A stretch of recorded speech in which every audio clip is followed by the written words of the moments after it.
up with something original to say about them is like trying to stand on your head, count backwards from 79.85 while reciting the Pledge of Allegiance and baking cookies. Just can't be done. So, to meet my conformity quota, I've compiled an extensive list of motivational, inspirational quotations from the ghosts of commencement's past. It goes a little something like this. We're the leaders of tomorrow. This isn't the end of a new beginning. We came to the school strangers and we're leaving as friends. Among us is a scientist who will cure cancer. This is the roller coaster ride of a lifetime. Cherish these days. You'll look back and say that these years are the best of lives. We're finally out of here. We'll all go separate ways. We've gained so much. Be true to yourself. We're beginning new chapters in our lives. We'll never forget the years we spent together.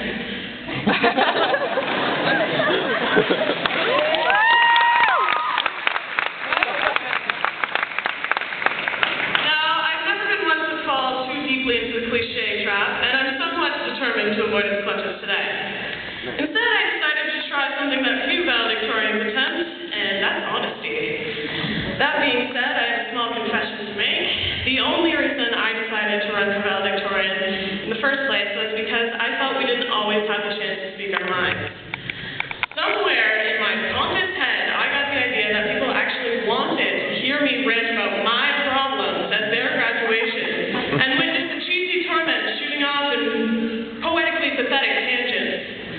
However, when I actually sat down to write a speech last night, I realized that this once overwhelming angst had been replaced with a different emotion entirely: indifference.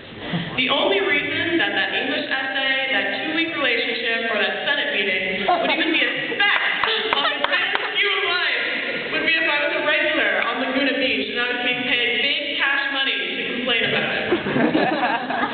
However, that's the unfortunate part. The problem with our high school experience was that it was so tragically, stereotypically high school. Yeah. No single person that walked through the front doors was safe from the maniacal clutches of this teenage wasteland. It would be a little too 1984 of me to say that we were herded and brainwashed on our first day, but at the same time, I don't really recall caring at 8 years old about such trivialities as what flavor of ice cream Jane Doe had on her date with John Smith. And I don't really think we'll care when we're 40 either, but a few months ago, it was the very essence of our existence.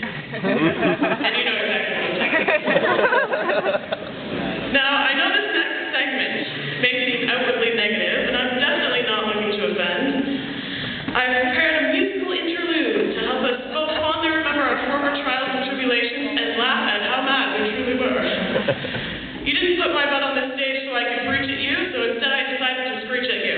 Believe me, this moment will be ingrained in your memory for life in the form of a blinding image.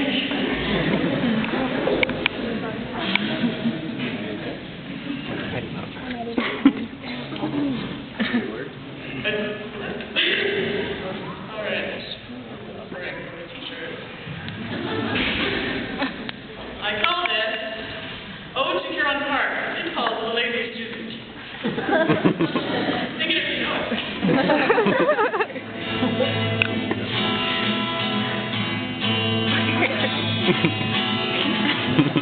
We love school.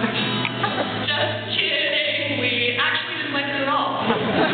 We love teachers. Has to be said so I can keep my diploma. We hate class. But that's okay because we never went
not to eat paste.